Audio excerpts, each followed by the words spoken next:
All right, ladies and gentlemen. So to kind of get us ready for lesson 3 here, where we're going to understand proportional relationships, the first thing that we need to really be able to do or review from 6th grade is what equivalent ratios are and then how to find them.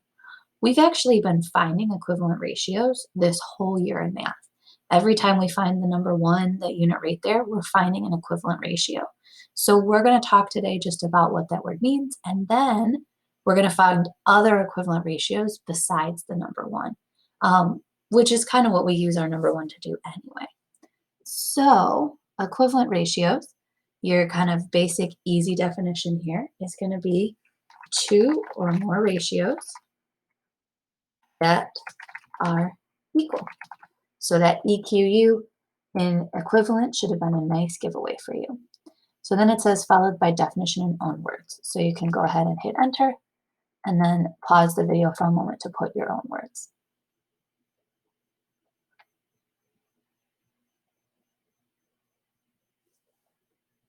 Okay, so next one, we have kind of characteristics or qualities of the word there. So when we're looking at equivalent ratios, they can be any equal ratios.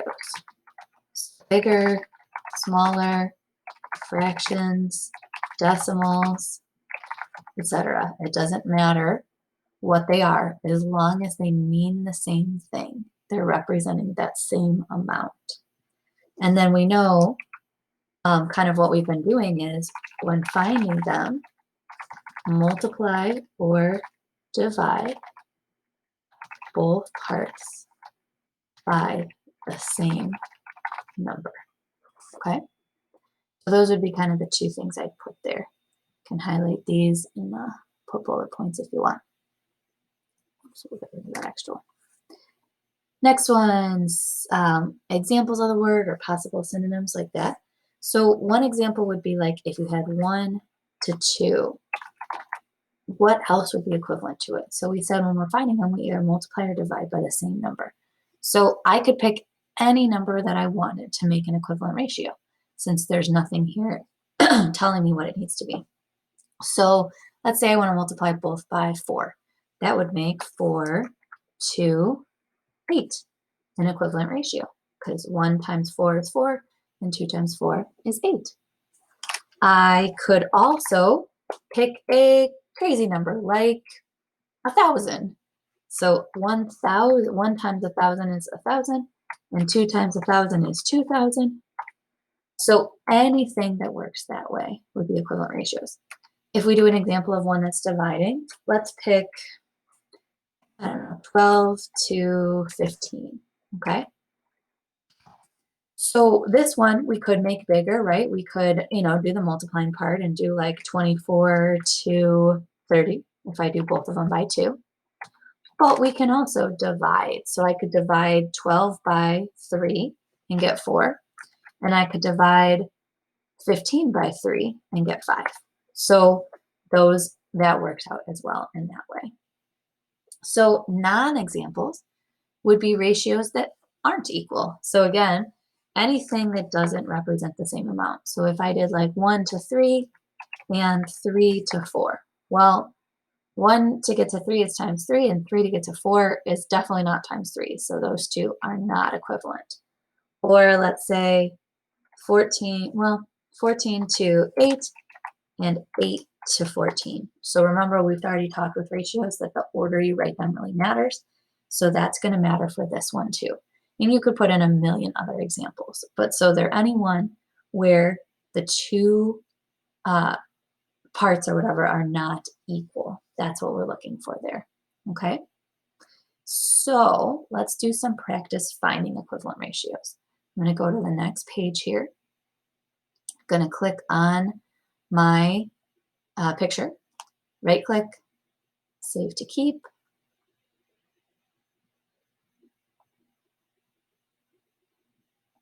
Open up the new window.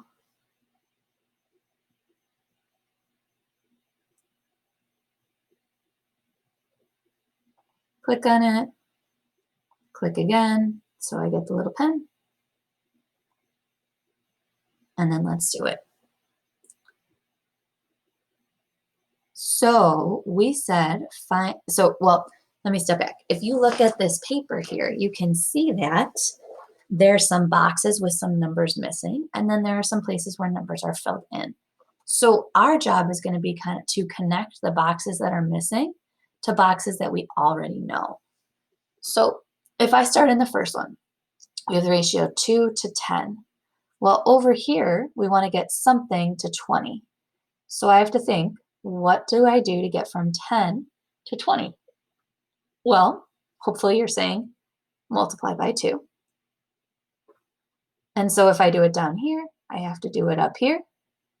And so that's how I know 2 times 4 is, oh, not times 4, times 2. My goodness. Don't know where my mind was there. Okay. 2 times 2 is 4. I guess it was on the answer in the first place.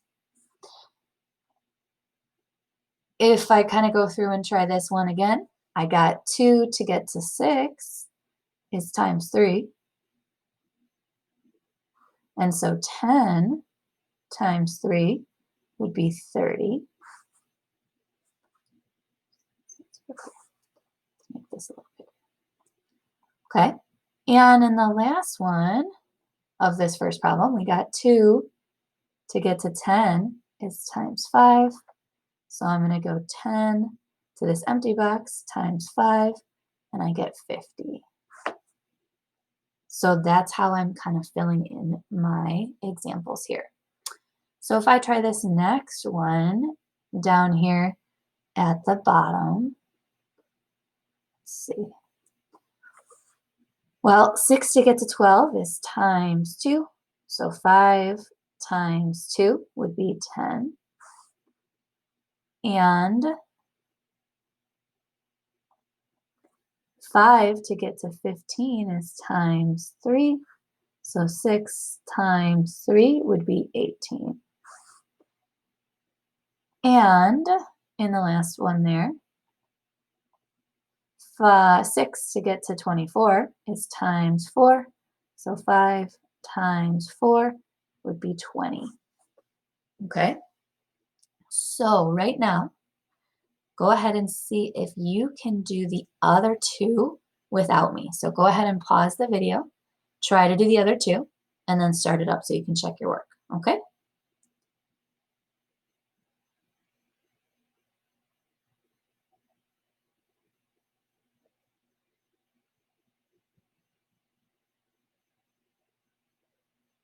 Okay, so this next one here is actually kind of tricky because you might not know off the top of your head what it takes from 4 to get to 3, but we do know what it takes from 4 to get to 1, so I could start with that. So kind of like we practiced in the other ones with getting my number 1. 4 to get to 1 would be divide by 4. And so 12 divide by 4 would be 3. Then you could do a couple of choices. We could do 4 to get to 2, or I could do 1 to get to 2. So maybe I'll do that. 1 to get to 2. Now it's bigger, so we're going times 2. So 3 times 2 is 6. And for the last one on this problem,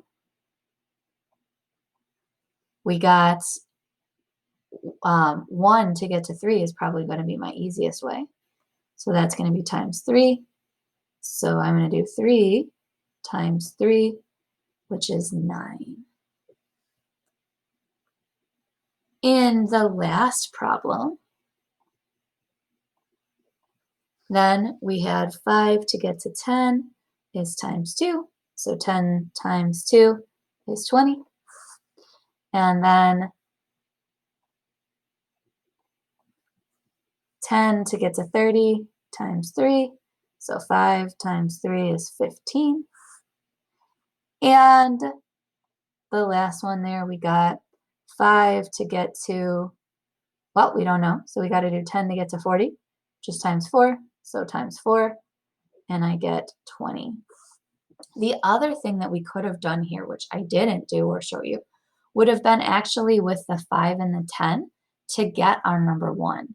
So it also totally would have been legit to go and divide by 5 and divide by 5 and get that this is actually 1 and 2 in both of those scenarios there, and then use that to get our relationship. So you could see that the top number is always going to be 2 times what the bottom number is. So that would have also been a good strategy to use. So kind of up to you how you want to think about it. But remember to kind of keep it consistent. Whatever you do to one number, you got to do to the other.